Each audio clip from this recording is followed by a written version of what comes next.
ಚುನಾವಣಾಧಿಕಾರಿಗಳು BLOಗಳಿಗೆ ದಿನಕ್ಕೊಂದರಂತೆ ಸೂಚನೆ ಕೊಡ್ತಾ ಇದ್ದಾರೆ. ಅವರು ಈಗ ಏನು ಮಾಡಬೇಕು ಏನು ಬಿಡಬೇಕು ಅಂತ ಗೊತ್ತಾಗದೆ ಕಂಗಾಲಾಗಿದ್ದಾರೆ.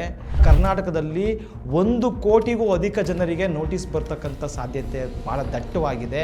BLOಗಳಿಗೆ ಚುನಾವಣಾ ಆಯೋಗ ಸಮರ್ಪಕವಾದಂಥ ತರಬೇತಿ ಕೊಟ್ಟೇ ಇಲ್ಲ. SIR ಮಾಡ್ತಾ ಇರ್ತಕ್ಕಂಥದ್ದು ಚುನಾವಣಾ ಆಯೋಗ, ಅದಕ್ಕೆ ಕುಮ್ಮಕ್ಕು ಕೊಟ್ಟು SIRನ ಬೆಂಬಲಿಸ್ತಾ ಇರ್ತಕ್ಕಂಥದ್ದು ಬಿಜೆಪಿಯವರು SIR ಬೇಕು ಅಂತ ಹೇಳ್ಬಿಟ್ರಿ. ಈಗ ಜನರು ಕಷ್ಟ ಆದಾಗ SIR ಬೇಡ, ನಿಲ್ಲಿಸ್ಬಿಡಿ, ಬೇರೆ ರಾಜ್ಯದವ್ರು ತಗೋಬೇಡಿ ಅಂತ ತಕರಾರು ತೆಗಿತಾ ಇದ್ದೀರಿ. ಸ್ನೇಹಿತರೆ, ಕರ್ನಾಟಕದಲ್ಲಿ SIR ಆರಂಭ ಆಗಿ ಈಗಾಗಲೇ 10 ದಿನಗಳ ಮೇಲಾಗಿದೆ. ಆದರೆ ಚುನಾವಣಾ ಆಯೋಗ ಸರಿಯಾಗಿ ತಯಾರು ಮಾಡ್ಕೊಳ್ಳದೆ ಇರ್ತಕ್ಕಂಥದ್ದು ಮತ್ತು BLOಗಳಿಗೆ ಸಮರ್ಪಕವಾದಂಥ ತರಬೇತಿ ನೀಡದೇ ಇರತಕ್ಕಂಥದ್ದು, ಎಲ್ಲಕ್ಕಿಂತ ಮಿಗಿಲಾಗಿ ಜನರಿಗೆ ಈ SIR ಬಗ್ಗೆ ಮಾಹಿತಿ ನೀಡದ ಕಾರಣಕ್ಕಾಗಿ ಯದ್ವಾತದ್ವವಾಗಿ ಹೆಂಗೆ ಬೇಕು ಹಂಗೆ SIR ನಡೀತಾ ಇದೆ. ವಿಶೇಷವಾಗಿ ನಗರಗಳಲ್ಲಿ ಎಷ್ಟೋ ಜನರಿಗೆ ಇದುವರೆಗೆ ಎನ್ಯುಮರೇಷನ್ ಫಾರಮ್ ತಲುಪೇ ಇಲ್ಲ. ಇನ್ನು ಬಹಳಷ್ಟು ಜನರಿಗೆ ಅವರ 2002ರ ಮಾಹಿತಿ ಎಷ್ಟೇ ಹುಡುಕಿದ್ರೂ ಸಿಗ್ತಾ ಇಲ್ಲ. BLOಗಳಿಗೂ ಹುಡುಕಕ್ಕೆ ಬರ್ತಾ ಇಲ್ಲ ಮತ್ತು ಜನಗಳಿಗೂ ಕೂಡ ಸಿಗ್ತಾ ಇಲ್ಲ. ಇನ್ನೊಂದು ಕಡೆ ಚುನಾವಣಾಧಿಕಾರಿಗಳು BLOಗಳಿಗೆ ದಿನಕ್ಕೊಂದರಂತೆ ಸೂಚನೆ ಕೊಡ್ತಾ ಇದ್ದಾರೆ. ಅವರು ಈಗ ಏನು ಮಾಡಬೇಕು ಏನು ಬಿಡಬೇಕು ಅಂತ ಗೊತ್ತಾಗದೆ ಕಂಗಾಲಾಗಿದ್ದಾರೆ. ತರಾತುರಿಯಲ್ಲಿ ಎನ್ಯುಮರೇಷನ್ ಫಾರ್ಮ್ನ ತಪ್ಪಾಗಿ ತುಂಬ್ತಾ ಇದ್ದಾರೆ. ಇದರಿಂದ ಕರ್ನಾಟಕದಲ್ಲಿ 1 ಕೋಟಿಗೂ ಅಧಿಕ ಜನರಿಗೆ ನೋಟಿಸ್ ಬರ್ತಕ್ಕಂಥ ಸಾಧ್ಯತೆ ಭಾಳ ದಟ್ಟವಾಗಿದೆ. ಒಟ್ಟಾರೆ ಚುನಾವಣಾ ಆಯೋಗ ಮಾಡ್ತಾ ಇರ್ತಕ್ಕಂಥ ತಪ್ಪಿಗೆ ಜನರು ಶಿಕ್ಷೆ ಅನುಭವಿಸಬೇಕಾದಂಥ ಪರಿಸ್ಥಿತಿ ಉದ್ಭವಿಸಿದೆ. ಇದು ಯಾವುದನ್ನು ನಾವು ಊಹೆ ಆಧಾರದಲ್ಲಿ ಹೇಳ್ತಾ ಇಲ್ಲ, ನಾನೇ ಕಣ್ಣಾರ ಕಂಡು ಮತ್ತು ಅದರ ದಾಖಲೆಗಳಿಟ್ಕೊಂಡೆ ಈ ವಿಚಾರಗಳನ್ನ ನಾನೀಗ ಮುಂದಿಡ್ತಾ ಇದ್ದೀನಿ. ಮೊದಲನೇದಾಗಿ SIRನಲ್ಲಿ ಮತ ಉಳಿಸ್ಕೊಳ್ತಕ್ಕಂಥ ಜವಾಬ್ದಾರಿಯನ್ನು ಚುನಾವಣಾ ಆಯೋಗ ತನ್ನಿಂದ ಕಿತಾಕಿ ನೇರವಾಗಿ ಮತದಾರರಿಗೆ ವಹಿಸ್ಬಿಟ್ಟಿದೆ. ಮತದಾರರು 2002ನೇ ಇಸ್ವಿನಲ್ಲಿ ತನ್ನ ಮತ ಯಾವ ವಿಧಾನಸಭಾ ಕ್ಷೇತ್ರದಲ್ಲಿತ್ತು, ಯಾವ ಬೂತ್ನಲ್ಲಿತ್ತು, ಯಾವ ಕ್ರಮ ಸಂಖ್ಯೆಯಲ್ಲಿತ್ತು ಅಂತಕ್ಕಂಥದ್ದನ್ನ ಹುಡುಕಿ ತೆಗೆದು ಅದನ್ನು ಎನ್ಯುಮರೇಷನ್ ಫಾರ್ಮ್ನಲ್ಲಿ ತುಂಬಬೇಕಾಗಿದೆ. ಬೆಂಗಳೂರಿನಲ್ಲಿ 30%ಗೂ ಹೆಚ್ಚು ಮ್ಯಾಪಿಂಗೇ ಆಗಿಲ್ಲ. ಅಂದರೆ 2002ರ ಅವ್ರ ಮಾಹಿತಿ ಸಿಕ್ಕೇ ಇಲ್ಲ. ಹಾಗಾಗಿ ಈಗಲೂ ಕೂಡ ಎಷ್ಟೇ ಹುಡುಕಿದ್ರು ಅವರ ಮಾಹಿತಿ 2002ರದ್ದು ಸಿಗ್ತಾನೇ ಇಲ್ಲ. ನಾನು ಅದೇ ಸ್ಕೂಲಲ್ಲಿ ಓಟ್ ಹಾಕಿದ್ದೆ, ಅದೇ ಮನೇಲಿ ವಾಸ ಇದ್ದೆ ಅಂತ ಹೇಳ್ತಾರೆ. ಆದರೆ ಆ ಬೂತ್ನ ವೋಟರ್ ಲಿಸ್ಟಲ್ಲಿ ಅವ್ರ ಹೆಸರು ಇಲ್ಲವೇ ಇಲ್ಲ. ಯಲಹಂಕ ವಿಧಾನಸಭಾ ಕ್ಷೇತ್ರ, ರಾಜಾಜಿನಗರ ವಿಧಾನಸಭಾ ಕ್ಷೇತ್ರ, ಉತ್ರಳ್ಳಿ ವಿಧಾನಸಭಾ ಕ್ಷೇತ್ರದ್ದು 2002ರ ಮಾಹಿತಿ ಭಾಳಷ್ಟು ಸಿಗ್ತಾನೇ ಇಲ್ಲ. ಎಷ್ಟೇ ಹುಡುಕಿ ನೀವು ತಿಪ್ಪುರ್ಲಾಗ ಹಾಕಿದ್ರೂ ನಿಮ್ಮ ಮಾಹಿತಿ ಸಿಗ್ತಾ ಇಲ್ಲ. ಚುನಾವಣಾ ಆಯೋಗದ ವೆಬ್ಸೈಟ್ನಲ್ಲಿ ಹೆಸರು ಹಾಕಿ ಅವ್ರ ತಂದೆ ಹೆಸರು ಹಾಕಿ ನಾವು ಹುಡ್ಕೋಣ ಅಂದರೆ ಕೇವಲ 100 ಜನರು ಮಾಹಿತಿ ಮಾತ್ರ ತೋರಿಸ್ತದೆ. 100ಕ್ಕಿಂತ ಮುಂದೆ ಅವ್ರ ಹೆಸರಿದ್ರೆ ಅದು ನಮಗೆ ಸಿಗದೇ ಇಲ್ಲ. ಹಿಂಗೆ ಹೆಸರು ಸಿಗಲಿಲ್ಲ ಅಂತಂದರೆ ಆಗ ಅವರು ಎಲ್ಲಿ ಏನು ತುಂಬಬೇಕು ಅಂತಕ್ಕಂಥದ್ದು ಗೊತ್ತಾಗಲ್ಲ. ಅವರೆಲ್ಲರೂ ಎನ್ಯುಮರೇಷನ್ ಫಾರ್ಮಲ್ಲಿ ಸೆಲ್ಫ್ ಮ್ಯಾಪಿಂಗೂ ಮಾಡ್ಕೊಳಕ್ಕಾಗಲ್ಲ, ಪ್ರೊಜಿನಿ ಮ್ಯಾಪಿಂಗೂ ಕೂಡ ಮಾಡ್ಕೊಳಕ್ಕಾಗಲ್ಲ. ಆಗ ಅವ್ರಿಗೆ ಆಗಸ್ಟ್ 5ರ ನಂತರ ಪಕ್ಕ ಅವರಿಗೆ ನೋಟಿಸು ಬರ್ತದೆ. ಬಡ ಜನರು, ಸ್ಲಮ್ ನಿವಾಸಿಗಳು ಈ ಚುನಾವಣಾ ಆಯೋಗ ಹೇಳ್ತಕ್ಕಂಥ 11 ದಾಖಲೆಗಳಲ್ಲಿ ಯಾವುದಾದ್ರೂ ಒಂದನ್ನು ಕೊಡಲೇಬೇಕಾಗ್ತದೆ. ಆ 11 ದಾಖಲೆಗಳಲ್ಲಿ ಯಾವುದಾದ್ರೂ ಒಂದ್ಸೋದು ತುಂಬ ಕಷ್ಟ ಇದೆ. ಹಾಗಾಗಿ ಅವರೆಲ್ಲರೂ ವೋಟು ಡಿಲೀಟ್ ಆಗ್ತಕ್ಕಂಥ ಅಪಾಯ ಇದೆ. 100% ಶುದ್ಧ ಶ್ರೀಗಂಧ ಎಣ್ಣೆಯಿಂದ ತಯಾರಾಗಿದೆ. ಅಸಲಿ ಉತ್ತಮಿಕೆಯನ್ನು ಹೊಂದಿದೆ. ಮೈಸೂರು ಸ್ಯಾಂಡಲ್ ಸೋಪ್, ನನ್ನ ರಾಯಲ್ ಬ್ಯೂಟಿ ರಿಚುವಲ್. ಎರಡನೇದಾಗಿ BLOಗಳಿಗೆ ಚುನಾವಣಾ ಆಯೋಗ ಸಮರ್ಪಕವಾದಂಥ ತರಬೇತಿ ಕೊಟ್ಟೇ ಇಲ್ಲ. ವಿಡಿಯೋ ನೋಡ್ಕೊಂಡು ಮಾಡಿ ಅಂತ ಹೇಳ್ಬಿಟ್ಟಿದ್ದಾರೆ. ಅವ್ರಿಗೆ BLOಗಳಿಗೆ 2002ರ ಮಾಹಿತಿ ಹುಡ್ಕಕ್ಕೆ ಬರ್ತಾ ಇಲ್ಲ. ಅಷ್ಟು ಮಾತ್ರ ಅಲ್ಲ, ಎನ್ಯುಮರೇಷನ್ ಫಾರ್ಮ್ನೂ ಕೂಡ ಸರಿಯಾಗಿ ತುಂಬಕ್ಕೆ ಭಾಳ ಜನರಿಗೆ ಬರ್ತಾ ಇಲ್ಲ. ಬೆಂಗಳೂರಿನ ಪ್ರಕಾಶ ನಗರದ BLO ಒಬ್ಬರು ರೋಡಲ್ಲಿ ತುಂಬ್ತಾ ಇದ್ರು. ನಾನು ಹೋಗಿ ಏನು ಅಂತ ಈಸ್ಕೊಂಡು ನೋಡಿದ್ರೆ ಅವರು ಆ ಎನ್ಯುಮರೇಷನ್ ಫಾರ್ಮಲ್ಲಿ 2025ರ ಮಾಹಿತಿನೇ ತುಂಬ್ತಾ ಇದ್ದಾರೆ. ಯಾಕೆಂದರೆ 2000ರ ಮಾಹಿತಿ ಅವರಿಗೆ ಸಿಗ್ತಾ ಇಲ್ಲ, ನಮಗೇನು ಗೊತ್ತಿಲ್ಲ ಅಂತ ಅವರು ಹೇಳ್ತಾ ಇದ್ದಾರೆ. ಅಲ್ಲದೆ ಜಗಳೂರಿನಲ್ಲಿ ಒಂದು ವಿಧಾನಸಭಾ ಕ್ಷೇತ್ರದಲ್ಲಿ ಈ ವಿಧಾನಸಭಾ ಕ್ಷೇತ್ರದ ಸಂಖ್ಯೆ ಇದೆಯಲ್ಲ, ಇದು 2002ನೇ ಇಸ್ವಿ ಬರೀಬೇಕಿತ್ತು. ಅವರೆಲ್ಲರೂ ಕೂಡ 2025 ಅದನ್ನೇ ತುಂಬ್ತಾ ಇದ್ದಾರೆ. ನಾನಿಲ್ಲಿ BLOಗಳನ್ನ ದೂಷಣೆ ಮಾಡ್ತಾ ಇಲ್ಲ. ಆದರೆ ಚುನಾವಣಾ ಆಯೋಗ ಅವರಿಗೆ ಸರಿಯಾದಂಥ ತರಬೇತಿ ಮತ್ತು ಸಮಯಾವಕಾಶವನ್ನು ಕೊಡಬೇಕಾಗಿತ್ತಲ್ವ. ಅದು ಬಿಟ್ಟು ಏನು ಹೇಳ್ತಾ ಇದೆ, ನೀವು ಸರಿಯಾಗಿ ಎನ್ಯುಮರೇಷನ್ ಫಾರ್ಮ್ನ ವಿತರಣೆ ಮಾಡಿ ಸರಿಯಾಗಿ ವಾಪಸ್ ಕಲೆಕ್ಟ್ ಮಾಡಲಿಲ್ಲ, ನೀವೇನಾದ್ರು ಲೋಪ ಮಾಡಿದ್ರೆ ನಿಮ್ಮ ಮೇಲೆ FIR ಆಗ್ತೀನಿ ಅಂತ ಎದುರಿಸ್ತಾ ಇದ್ದಾರೆ. ಇದು ಯಾವ ಕಾರಣಕ್ಕೂ ಸರ್ವತಾ ಸರಿಯಲ್ಲ. ಯಾಕೆಂದರೆ BLOಗಳು ಕೂಡ ಮನುಷ್ಯರೇ. ಅವ್ರ ಮೇಲೆ ಒತ್ತಡ ಹಾಕೋದು ಬಿಟ್ಟು ಕಾಲಾವಕಾಶ ಕೊಡ್ತಕ್ಕಂಥದ್ದು ಒಂದೇ ಪರಿಹಾರ. ಒಂದೇ ತಿಂಗಳಲ್ಲಿ ಎನ್ಯುಮರೇಷನ್ ಪ್ರೊಸೆಸ್ ಮುಗಿಸಿ ಅಂತಕ್ಕಂಥ ಆತರ ಯಾಕೆ? ಅಲ್ಲದೆ ದಾಖಲೆ ನೀಡ್ತಕ್ಕಂಥ ಅವಧಿ ಆಗಸ್ಟ್ 5ರಿಂದ ಸೆಪ್ಟೆಂಬರ್ 4 ಒಂದೇ ತಿಂಗಳಿರ್ತಕ್ಕಂಥದ್ದು ಯಾವ ಕಾರಣಕ್ಕೂ ಸರಿಯಲ್ಲ. ಯಾಕೆಂದರೆ ಈ ಆಯೋಗ ಮಾಡ್ತಕ್ಕಂಥ ಎಡವಟ್ಟುಗಳಿಗೆ ಕನಿಷ್ಠ ಕರ್ನಾಟಕದಲ್ಲಿ 1 ಕೋಟಿಗೂ ಅಧಿಕ ಜನರಿಗೆ ನೋಟಿಸ್ ಬಂದೇ ಬರ್ತದೆ. ಅವರೆಲ್ಲರೂ ಕೂಡ ದಾಖಲೆ ಮಾಡಿಸ್ಕೊಳ್ಬೇಕು, ದಾಖಲೆ ಕೊಡಬೇಕು, ಅದಕ್ಕೆ ಸಮಯ ಬೇಕಲ್ವಾ. ಹಂಗಾಗಿ ನಾವು ಈ SIR ಪ್ರೋಸೆಸ್ನ ಕನಿಷ್ಠ 6 ತಿಂಗಳ ಕಾಲ ವಿಸ್ತರಿಸಿ ಅಂತ ನಾವು ಒತ್ತಡವನ್ನು ಹಾಕಬೇಕಿರ್ತದೆ. ಮೂರನೇದಾಗಿ ಬಹಳಷ್ಟು ಜನರು ಮನೆಯನ್ನು ಬದಲಾವಣೆ ಮಾಡಿದ್ದಾರೆ, ಆದರೆ ವೋಟರ್ ಕಾರ್ಡಲ್ಲಿ ಅವ್ರ ವಿಳಾಸವನ್ನು ಬದಲಾಯಿಸ್ಕೊಂಡಿಲ್ಲ. ಈಗ ಅವರೆಲ್ರಿಗೂ ಕೂಡ ಯಾವ ಮನೆ ವಿಳಾಸ ಕೊಟ್ಟಿರ್ತಾರಲ್ಲ ಹಿಂದೆ ಅಲ್ಲಿಗೆ ಎನ್ಯುಮರೇಷನ್ ಫಾರ್ಮ್ ಬರ್ತಾ ಇದೆ. ಇಂಥ ಟೈಮಲ್ಲಿ ಏನು ಮಾಡಬೇಕು, ಅವರು ನೆನಪಿಸ್ಕೊಂಡು ಫೋನ್ ಮಾಡ್ಕೊಂಡು BL ಒಳಗೆ ಹೋಗಿ ಕಲೆಕ್ಟ್ ಮಾಡ್ಕೊಂಡು ಅದನ್ನ ತುಂಬಿ ಕೊಡಬೇಕು. ಆದರೆ ಈಗ ಜಿಲ್ಲಾಧಿಕಾರಿಗಳು ಹೇಳ್ತಾ ಇದ್ದಾರಂತೆ, ಆ ರೀತಿ ಯಾರೋ ಬಂದರೆ ಕೊಡಬೇಡಿ ಕಣ್ರಿ, ನೀವು ಅವ್ರಿಗೆಲ್ಲ ಕೊಡಬೇಡಿ, ಅವರೆಲ್ಲರೂ ಕೂಡ ಶಿಫ್ಟೆಡು ಅಥವಾ ಆಬ್ಸೆಂಟು ಅಂತ ಹಾಕಿ ಅಂತ ಹೇಳ್ತಾ ಇದ್ದಾರಂತೆ. ಹೋದ್ವಾರ ಚುನಾವಣಾಧಿಕಾರಿಗಳು ಹೇಳ್ತಾರೆ, ಅನ್ಬುಕುಮಾರ್ ಅವರೇ ಹೇಳ್ತಾರೆ, ಪ್ರಜಾವಾಣಿನಲ್ಲಿ ಬಂದಿದೆ, ನೀವು ಆ ಮನೆ ವಿಳಾಸ ಬದಲಾಗಿದ್ರು ಕೂಡ ಅವ್ರು ಬಂದು ಕೇಳಿದ್ರೆ ಎನ್ಯುಮರೇಷನ್ ಫಾರ್ಮ್ ಕೊಡಿ ಅಂತಾರೆ. ಇಲ್ಲಿ DCಗಳು ಕೊಡಬೇಡಿ ಅಂತವ್ರೆ. ಈಗ BLOಗಳು ಇಕ್ಕಟ್ಟು ಸಿಗಾಕಬಿಟ್ಟವ್ರೆ.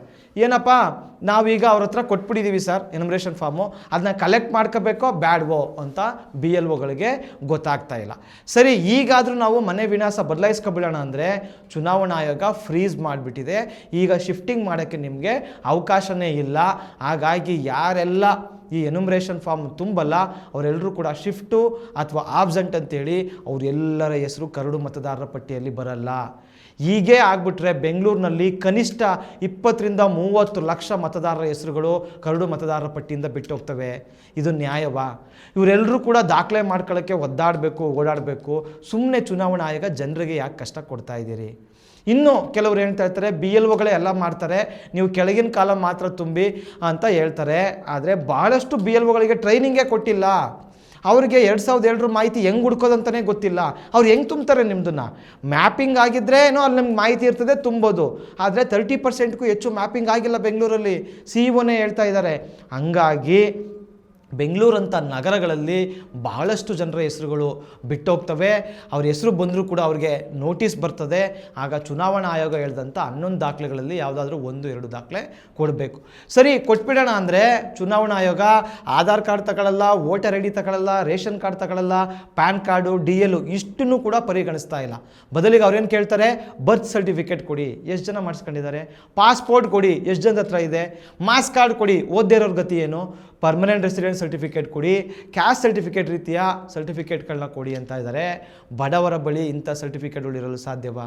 ಬೆಂಗಳೂರಿನ ಪ್ರಕಾಶ್ ನಗರದ ರೀತಿಯಲ್ಲಿ ಬಡವರು ವಾಸ ಮಾಡ್ತಕ್ಕಂಥ ಏರಿಯಾಗಳು, ಸ್ಲಮ್ಮಲ್ಲಿ ವಾಸ ಮಾಡ್ತಕ್ಕಂಥ ಜನರು ಇಷ್ಟು ದಾಖಲೆ ಎಲ್ಲಿ ಇಟ್ಕೊಂಡಿರ್ತಾರೆ?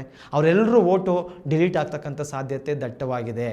ಹಾಗಾಗಿ ಈ SIRನಿಂದ ತೊಂದರೆಗೆ ಒಳಗಾಗ್ತಕ್ಕಂಥವ್ರು ಯಾರಪ್ಪ ಅಂತಂದರೆ ಈ ರೀತಿಯ ಬಡವರು, ದಲಿತರು, ಹಿಂದುಳಿದವರು, ಮಹಿಳೆಯರು, ಹಳ್ಳಿಗಳಲ್ಲಿ ಏನು ಓದದೇ ಇರ್ತಾರಲ್ಲ ಇವರ ವೋಟುಗಳೇ ಜಾಸ್ತಿ. ಆದರೆ ನೋಡಿ, ಕೆಲವರು ಹಳ್ಳಿಗಳಲ್ಲಿ ಸಿಟಿಗಳಲ್ಲಿ ಇರ್ತಾರೆ, ಆದರೆ ಅವರು ಬಲಾಢ್ಯರಾಗಿರ್ತಾರೆ, ಅವರ ಓಟು ಉಳ್ಕೊಬಿಡ್ತದೆ. ಯಾಕೆಂದರೆ BLOಗಳು ನಮ್ಗೆ ಯಾಕಪ್ಪ ಅವ್ರಿಗೆ ಮಾಡಿಕೊಟ್ಬಿಡೋಣ ಅಂತ ಮಾಡಿಕೊಟ್ಬಿಡ್ತಾರೆ, ದಾಖಲೆ ಇಲ್ಲವರು ದಾಖಲೆ ಮಾಡಿಕೊಡ್ತಾರೆ, ಏನೋ ಒಂದು ಸೇರಿಸ್ಬಿಡ್ತಾರೆ. ಆದರೆ ಬಡವ್ರುಗಳು ಯಾರು ಕೇಳ್ತಾರೆ? ಅವ್ರಿಗೆ ದನಿನೇ ಇಲ್ಲ ಬಡವ್ರಿಗೆ. ಅಯ್ಯೋ ಅವರು ಉಸಾಬಾರಿ ನಮ್ಗೆ ಯಾಕೆ, ಬೇಕಾದ್ರೆ ಮಾಡಿಸ್ಕೊತಾನೆ, ಬ್ಯಾಡ್ದಾರೆ ಬಿಡ್ತಾರೆ ಅಂತಂದ್ಬಿಟ್ಟು ಅವರ ವೋಟ್ಗಳು ಡಿಲೀಟ್ ಆಗಿಬಿಡ್ತವೆ. ಯಾಕೆಂದರೆ ಅವ್ರ ಹತ್ರ ದಾಖಲೆಗಳಿರಲ್ಲ. ಹೋಗಲಿ, ಅವರು ಅಪೀಲ್ ಹೋಗಿ AC, DC, CEO ಹತ್ರ ಹೋಗಿ ನಾನು ವೋಟ್ ಹಾಕೊಳ್ತೀನಿ ಅಂತಕ್ಕಂಥ ಸಾಮರ್ಥ್ಯ ಕೂಡ ಇರಲ್ಲ. ಹಂಗಾಗಿ ಈ SIR ಬಡವರಿಗೆ ತೊಂದರೆ ಕೊಡ್ತದೆ ಅಂತ ನಾವು ಹಿಂದೆಯಿಂದ ಹೇಳ್ಕೊಬರ್ತಾ ಇದ್ದೀವಿ, ಈಗಲೂ ಹೇಳ್ತಾ ಇದ್ದೀವಿ. ಹಾಗಾಗಿ ಚುನಾವಣಾ ಆಯೋಗ ಸಮಯನ ಕೊಟ್ಟು ದಾಖಲೆ ಮಾಡ್ಕೊಳ್ಳೋಕ್ಕೆ ಜನರಿಗೆ ಅವಕಾಶನ ಮಾಡಿಕೊಡ್ಬೇಕು. ಇನ್ನು ಕೊನೆಯದಾಗಿ ಈ BJP ಮತ್ತು ಚುನಾವಣಾ ಆಯೋಗವೇ ಇದೆಲ್ಲದಕ್ಕೂ ನೇರ ಕಾರಣ. ನಮ್ಮ ಕರ್ನಾಟಕದಲ್ಲಿ ಏನಾದರೂ ಅರ್ಹ ಮತದಾರರ ಓಟು ಬಿಟ್ಟೋಯ್ತು ಅಂದರೆ ನೇರವಾಗಿ ಚುನಾವಣಾ ಕಚೇರಿಗೂ ಗಲಾಟೆ ಮಾಡಬೇಕು, BJP ಆಫೀಸ್ ಎದುರುಗಡೆ ಹೋಗಿ ನಾವು ಪ್ರತಿಭಟನೆ ಮಾಡಬೇಕು. ಯಾಕೆಂದರೆ SIR ಮಾಡ್ತಾ ಇರ್ತಕ್ಕಂಥದ್ದು ಚುನಾವಣಾ ಆಯೋಗ, ಅದಕ್ಕೆ ಕುಮ್ಮಕ್ಕು ಕೊಟ್ಟು SIRನ ಬೆಂಬಲಿಸ್ತಾ ಇರ್ತಕ್ಕಂಥದ್ದು BJP. ಈ ಹಿಂದೆಯಿಂದನೂ ಹೇಳ್ಕೊಬಂದವ್ರೆ. ಅಲ್ಲಿ ಸುವೇಂದು ಅಧಿಕಾರಿ ಏನು ಪಶ್ಚಿಮ ಬಂಗಾಳದಲ್ಲೇ ಹೇಳ್ಬಿಟ್ಟಿದ್ರು, SIR ನಡೆದ್ರೆ ನಮಗೆ ಪೈಪೋಟಿನೇ ಇರಲ್ಲ, BJP ಆರಾಮಾಗಿ ಗೆಲ್ಲುತ್ತೆ ಅಂತ. ಕರ್ನಾಟಕದಲ್ಲಿ BJP ರಾಷ್ಟ್ರೀಯ ಅಧ್ಯಕ್ಷ ನಿತಿನ್ ನವೀನ್ ಬಂದು ಹೇಳ್ಬಿಟ್ರು SIR ನಡೆದ್ರೆ 2028 ಮಾತ್ರ ಅಲ್ಲ ಇನ್ನು 50 ವರ್ಷ BJPನೇ ಗೆಲ್ಲುತ್ತೆ ಅಂತ. ಆ BJP ಅಗರ್ವಾಲ್ ಅಂತಕ್ಕಂಥ ಚುನಾವಣಾ ಉಸ್ತುವಾರಿ ಕೂಡ SIR ನಡಿಬೇಕು ಅಂತ. ನೀವು ಅಷ್ಟೆಲ್ಲ ಹೇಳ್ಬಿಟ್ರಿ, SIR ನಡೀತಾ ಇದೆ, ಇದರಿಂದ ಬಡವರಿಗೆ ತೊಂದರೆ ಆಗ್ತಾ ಇದೆ, ಅವರು ಓಟು 2002 ಸಿಗ್ತಾ ಇಲ್ಲ, ಅವ್ರ ಹತ್ರ ದಾಖಲೆಗಳಿಲ್ಲ, ಹಾಗಾಗಿ ಇವರೆಲ್ಲರ ಓಟು ಡಿಲೀಟ್ ಆದರೆ ನೀವೇ ಕಾರಣ ಅಂತಕ್ಕಂಥದ್ದನ್ನ ನಾವು ಒತ್ತಿ ಹೇಳ್ತೀವಿ. ಇನ್ನೊಂದು ಕಡೆ ಕಾಂಗ್ರೆಸ್ ಪಕ್ಷ ಏನು ಮಾಡ್ತಾ ಇದೆ, SIR ಬೇಡ ಅಂತ ಹೇಳಿತ್ತು, ಆದರೂ ಕೂಡ ಅವರೆಲ್ಲ BLAಗಳಿಗೆ ತರಬೇತಿಯನ್ನು ಕೊಟ್ಟು ಜನರಿಗೆ ಹೆಲ್ಪ್ ಮಾಡಿ ದಾಖಲೆಗಳನ್ನ ಮಾಡಿಸ್ಕೊಡಿ ಅಂತ ಹೇಳ್ತಾ ಇದೆ. ಇದನ್ನು ನಾವು ಅರ್ಥ ಮಾಡ್ಕೊಳ್ಬೇಕು. ಪರ್ಮನೆಂಟ್ ರೆಸಿಡೆಂಟ್ ಸರ್ಟಿಫಿಕೇಟ್ನ ಮಾಡಿಕೊಡಿ ಅಂತ ಅವರು ಹೇಳ್ತಾ ಇದ್ದಾರೆ ಕಾಂಗ್ರೆಸ್ನವರು. ಆದರೆ BJPಯವರು ಈ SIR ಬೇಕು ಅಂತ ಹೇಳ್ಬಿಟ್ರಿ, ಈಗ ಜನರು ಕಷ್ಟ ಆದಾಗ SIR ಬೇಡ ನಿಲ್ಲಿಸ್ಬಿಡಿ, ಬೇರೆ ರಾಜ್ಯದವ್ರು ತಗೋಬೇಡಿ ಅಂತ ತಕರಾರು ತೆಗಿತಾ ಇದ್ದೀರಿ. ಇದು ನಿಮ್ಮ ಹಿಪಾಕ್ರಸಿ. ಕೊನೆಯದಾಗಿ ಬಂಧುಗಳೇ, ನಾವು SIR ಬೇಕು ಅಂತೀವೋ ಬೇಡ ಅಂತೀವೋ, ಚುನಾವಣಾ ಆಯೋಗ ಸುಪ್ರೀಂ ಕೋರ್ಟ್ಗೆ ಹೋದಾಗ ಸುಪ್ರೀಂ ಕೋರ್ಟ್ ಕೂಡ SIR ನಡೆಸಿ ಅಂತ ಹೇಳ್ಬಿಟ್ಟಿದೆ. ಹಂಗಾಗಿ ನಮ್ಮ ವೋಟ್ಗಳನ್ನು ಉಳಿಸ್ಕೊಳ್ಬೇಕಾದ ಜವಾಬ್ದಾರಿ ನಮ್ಮ ಮೇಲಿದೆ. ನಮಗೆ ಖಂಡಿತ ನೋಟಿಸ್ ಬರ್ತದೆ ಈ ಎಲ್ಲ ಕಾರಣಗಳಿಗಾಗಿ. ಹಾಗಾಗಿ ದಯವಿಟ್ಟು ನೀವು ಈ ಕಾಯಂ ನಿವಾಸಿ ದೃಢೀಕರಣ ಪತ್ರ ಇದೆಲ್ಲ ಪರ್ಮನೆಂಟ್ ರೆಸಿಡೆಂಟ್ ಸರ್ಟಿಫಿಕೇಟು, ಅದನ್ನು ದಯವಿಟ್ಟು ಎಲ್ಲರೂ ಮಾಡಿಸ್ಕೊಬಿಡಿ ಅಂತ ನಾನು ನಿಮ್ಮಲ್ಲಿ ಮನವಿ ಮಾಡ್ತೀವಿ. ನೀವು ಏನು ಓದದೇ ಇದ್ರೂ ಪರವಾಗಿಲ್ಲ, ನಿಮ್ಮ ಹತ್ರ Aadhaar card, ration card, voter ID ಇದ್ದರೆ ಸಾಕು, ತಾಲೂಕು ಕಚೇರಿ ಮತ್ತು ನಾಡ ಕಚೇರಿಗಳಲ್ಲಿ ಮಾಡಿಕೊಡ್ತಾರೆ. ಇವತ್ತೇ ನೀವು ಅಪ್ಲೈ ಮಾಡ್ಬೋದು.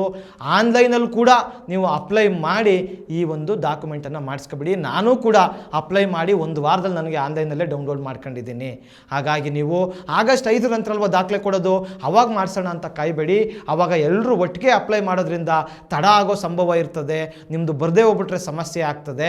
ಹಾಗಾಗಿ ಈಗಲೇ ಅಪ್ಲೈ ಮಾಡ್ಕೊಳ್ಳಿ. ಅದು ಹೇಗೆ ಅಪ್ಲೈ ಮಾಡ್ತಕ್ಕಂಥ ಒಂದು ವಿಡಿಯೋವನ್ನು ಡಿಸ್ಕ್ರಿಪ್ಷನಲ್ಲಿ ಹತ್ರ ಲಿಂಕ್ ಹಾಕಿದ್ದೀವಿ, ಅದನ್ನು ನೋಡಿ. ಒಟ್ಟಿನಲ್ಲಿ ಕರ್ನಾಟಕದಲ್ಲಿ ಯಾರೊಬ್ಬ ಅರ್ಹ ಮತದಾರರ ಓಟು ಕೂಡ ಡಿಲೀಟ್ ಆಗಲಿಕ್ಕೆ ನಾವು ಬಿಡಬಾರ್ದು. ಆ ರೀತಿ ಕೆಲಸವನ್ನು ಮಾಡೋಣ ಅಂತ ಹೇಳ್ತಾ ನಿಮ್ಮೆಲ್ಲರಿಗೂ ಧನ್ಯವಾದಗಳನ್ನ ತಿಳಿಸ್ತೀನಿ. ಮತ್ತಷ್ಟು ವಿಶೇಷ ವಿಡಿಯೋಗಳನ್ನು ನೋಡಲು ಮತ್ತು ಹೊಸ ವಿಡಿಯೋಗಳ ಬಗ್ಗೆ ತಿಳಿಯಲು ಈ ದಿನ .com ಯೂಟ್ಯೂಬ್ ಚಾನೆಲ್ ಸಬ್ಸ್ಕ್ರೈಬ್ ಮಾಡಿ ಮತ್ತು ಬೆಲ್ ಐಕಾನ್ ಕ್ಲಿಕ್ ಮಾಡಿ.